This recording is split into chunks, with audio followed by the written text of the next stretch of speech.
ओम नमो भगवते वासुदेवाय नमः। नमस्कार, मैं ज्योतिषाचार्य वरुण प्रकाश ज्योतिष के आज के ब्लॉग में आपका स्वागत करता हूँ। एक छोटा सा कहानी है। हमारे एक जजमान थे। यजमान जी जा रहे थे छायादान करने, तो मैंने ऐसा पूछा कि आप ऐसा क्यों कर रहे हैं। किसी ज्योतिषी ने बताया, कहीं विचार विमर्श किए, तो उन्होंने बोला नहीं, हमने ऐसे ही कहीं पढ़ा कि हमको छायादान करना चाहिए। तो मुझे उनसे बात करने के बाद यह समझ में आया कि इनको दान करने का अल्प ज्ञान है। इनको क्या दान करना चाहिए, क्यों करना चाहिए, यह नहीं मालूम। ये सुन सुनाए बातों में आ गए, न कुंडली का विश्लेषण का है, न ग्रहों की स्थिति के बारे में समझे, और इन दान करना इन्होंने अपने हिसाब से जो मर्जी वो करना चालू कर दिया। दान करना चाहिए, लेकिन कब किसको क्या दान करना चाहिए और किस भाव में दान करना चाहिए, यह बहुत जरूरी होता है। तो मुझे समझ में उस दिन से ये आया कि आप लोग को दान के बारे में कुछ जो भ्रांतियां हैं, इसके बारे में कुछ आपको बताऊं।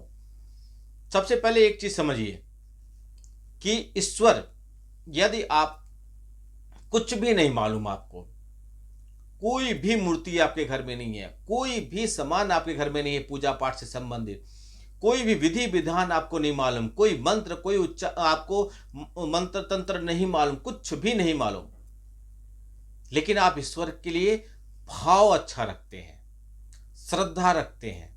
भाव का मतलब समझ रहे हैं, विचार। आपका भाव अच्छा है तो उस मन से चुपचाप जहां भी हो, जिस स्थान में हो, जैसे भी मालूम हो, उस भाव से पूजा कीजिए। जो नित्य माला जपता है ना, और वो भाव से नहीं करता है, और आप बिना माला जपे भाव से अगर ईश्वर का ध्यान लगाते हैं, तो आपको फल जल्दी मिलेगा, ज्यादा मिलेगा।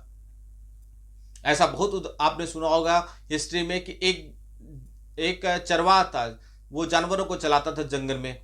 तो रोड के किनारे जो पत्थर लगे होते हैं ना, कि इतने किलोमीटर के बाद ये जगह आने वाला है, उस पत्थर पे जाता था, डेली 2 डंडे मारता था और शंकर भगवान समझ के प्रणाम करके आता था। ऐसा वो सालों साल करता था। लेकिन एक बार ऐसा हुआ कि महीनों महीनों भर वो गया ही नहीं, नहीं गया। फिर अचानक से कुछ दिनों के बाद गया, और फिर वही प्रक्रिया उसने रिपीट किया, दोहराया। अचानक से भगवान प्रकट हो गए, बेटा इतने दिन तुम कहाँ थे? तो बोला कि मैं आपको ही शंकर भगवान समझ के पूजा कर रहा था, मैं आपको ही भगवान प्रभु समझ रहा था, क्योंकि आप कड़कड़ में हैं, हर जगह आप विद्यमान हैं, तो आप यहाँ भी जरूर होंगे, यह समझ के मैं कर रहा था। लेकिन मुझको निराशा हो रही थी, इसलिए नहीं आया। लेकिन मेरा मन बाद में यह समझ में आया, जब मैं नहीं आने लगा तो मैं एकांत बैठा रहा, विचार किया अपने आप से, तो मेरे मन में यह विचार आया कि हम स्वार्थी हो गए हैं। आपसे मांग क्यों रहे हैं? हमको आपको देना चाहिए समय। यदि हम आपको समय देंगे तो आप जरूर हम अपने मेरे लिए भी अपना समय निकालेंगे। इसलिए मैं दोबारा आ गया और इस पर प्रसन्न हो गया, उसको उसने जो वरदान मांगा दिए। तो दान हमेशा 3 भाव से होता है। एक पहला होता है सात्विक दान।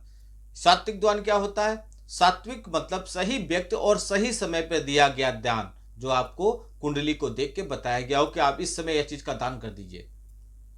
जैसे वो उनका, मैंने बाद में कुंडली देखा, उनका शनि का कोई दशा ही नहीं चल रहा था, कुछ भी नहीं चल रहा था, उनको जाके छाया दान करने का कोई मतलब नहीं था, लेकिन वो भी फिर भी कर रहे थे, उनको अपना ज्ञान कहीं से मिल गया था। तो लेकिन वही सात्विक दान, अगर उनके शनि का कुछ दशा चलता और उस समय करते, अब कोई बताने के अनुसार शाम को समय आप छाया दान कीजिए, तो उसका लाभ उनको मिलता। तो उसको कहते हैं सात्विक दान। दान देने के बाद कोई अपेक्षा न हो और पुण्य की हमेशा चिंता हो। दूसरा होता है राजसिक दान। सही व्यक्ति और सही अवसर पर विधि पूर्वक दिया गया दान को हम राजसिक दान करते हैं। राजा महाराजा भी बहुत लोग किया करते थे। पुण्य, यश, ग्रहों के दोष निवारण के लिए दान बहुत अच्छा होता है। तीसरा होता है तामसिक दान। अनापेक्षित व्यक्ति को गलत समय दिया गया दान भौतिक लाभ की अपेक्षा करने के लिए होता है, इसको कहते हैं। दान आप 4 अवसर पर कर सकते हैं। एक दैनिक दान, सुबह शाम दोपहर कभी कर लीजिए। एक नैमित्तिक दान, यज्ञ, तीर्थ, स्नान, पुण्य कर्म, व्रत ऐसे समय पे किया जाता है। तीसरा है काम्य दान, ग्रह दोष निवारण, जल जप वगैरह संकल्प लेके किया जाता है, यश प्राप्ति के लिए किया जाता है। और चौथा पित्त दान, श्राद्ध दान, पित्त दान, वार्षिक दान, भूत प्रेत बाधा पिशाच वगैरह के लिए दान करना चाहिए। यह सब दान होता है। दान के नियम होते हैं। क्या नियम होते हैं? दान सामर्थ्य हिसाब से अपने करना, क्षमता हिसाब से करना चाहिए। यानी कि यदि आप 100 रुपया कमाते हैं तो उसका एक अंश, 1 रुपया ही सही लेकिन दान कीजिए, सच्चे मन से दान कीजिए। दान हमेशा सच्चे मन से करना चाहिए। ये आत्म आप इसके लिए नहीं करिए कि हम दान कर रहे हैं हमको तुरंत दो, नहीं, दान फिर नहीं कहलाता, वो तो बिजनेस हो गया, व्यापार हो गया। दान करते समय यदि व्यक्ति का मन स्वार्थी होता है तो उसका कोई लाभ नहीं मिलता। समय का ध्यान रखिए। दान का समय भी बहुत महत्वपूर्ण होता है। किस चीज के लिए कब दान करना चाहिए? शुभ मुहूर्त, पुष्प काल का दान करना अधिक फलदायी होता है। जैसे पूर्णिमा, सप्तमी, दशहरा, दीपावली, माघ का महीना, इसे दान करना अच्छा होता है। दान के प्रकार और स्थान का भी चयन कीजिए। पात्र को पात्र देखिए। दान करते समय ध्यान रखिए दान का प्रकार और स्थान सही हो। जैसे अगर आप धन दान करते हैं तो किसी योग्य व्यक्ति या संगठन को देना चाहिए जो उसका सही उपयोग करे। जैसे जैसे मैं करता हूं, आप लोग के जो पैसे आते, फीस आते, उसमें से कुछ पैसे मैं दान करता हूं। गौसेवा दान, अनाथालय में दान या वृद्धाश्रम में दान, क्योंकि उनको जाएगा तो आशीर्वाद मिलेगा, आप लोग को भी पुण्य मिलेगा। गोपनीयता का ध्यान रखिए, उसमें गोपनीय दान कीजिए। दान करते समय अपनी पहचान न बताइए और न ही प्रचार कीजिए। दान का उद्देश्य सिर्फ पुण्य अर्जित करने के लिए कीजिए कि आपको पुण्य मिल जाए, न कि दिखावा कीजिए। 100 लोग इकट्ठा कर रहे हैं फिर दान कर रहे हैं, वो दान मत कीजिए। दान करने से पहले उसका आवश्यकता का आकलन कीजिए कि हम जिसको जो दान दे रहे हैं उसको उस चीज की आवश्यकता है या नहीं है। हम पता चले उसको गौ दान दे दिए और उसको गाय रखने की जगह नहीं है, हम पता चला उसको धन दान कर दिए, वो शराबी, मांसाहारी, तामसिक भोजन करता है, तो वह सब बेकार हो जाएगा आपका। धर्म, आस्था और श्रद्धा का ध्यान रखिए, तब दान कीजिए। मंदिरों या धार्मिक स्थानों पर दान करने से विशेष पुण्य मिलता है। दान देने के बाद कोई अपेक्षा मत रखिए, निस्वार्थ होकर दान कीजिए। और छोटे से छोटे दान भी कर सकते हैं। ये जरूरी नहीं है कि हम 1 लाख रुपया, 10 लाख, 50 लाख होगा तभी दान करेंगे। कुछ भी संभव हो, जो संभव हो, जहां संभव हो वह दान कीजिए। यदि आप, मैं आपको बात बता रहा हूं, यदि आप जीवन में कुछ नहीं कर पा रहे हैं, कोई कुछ नहीं कर पा रहे, पूजा पाठ कुछ नहीं कर पा रहे हैं, परेशान है, आप नित्य रूप से पात्र को पात्र का ध्यान में रख करके अपने इनकम का कुछ प्रतिशत ही दान देना शुरू कर दीजिए। आप देखिएगा आपके जीवन में सारे 9 ग्रह शांत हो जाएंगे, बहुत अच्छा रिजल्ट मिलेगा।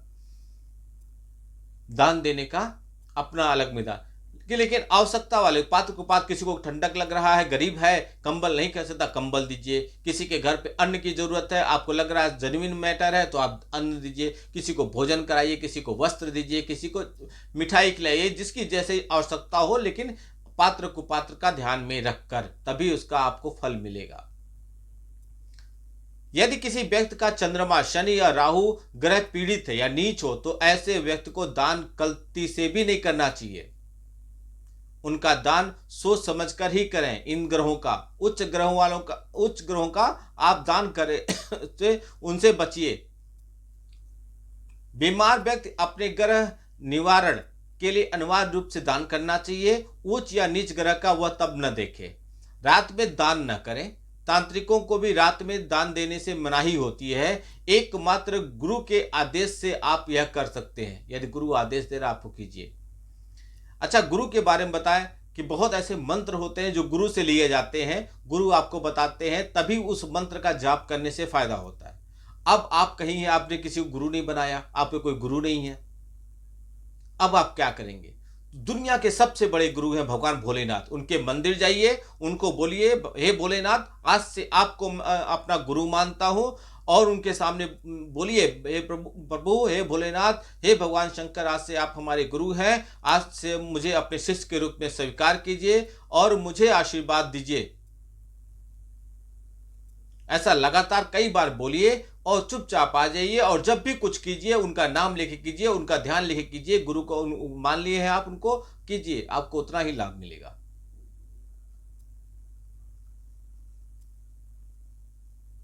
भोजन का दान कराइए, वस्त्र दान कीजिए, धन दान कीजिए, ठीक है। आप विद्या दान कीजिए, जितना हो विद्या देने से बढ़ता है।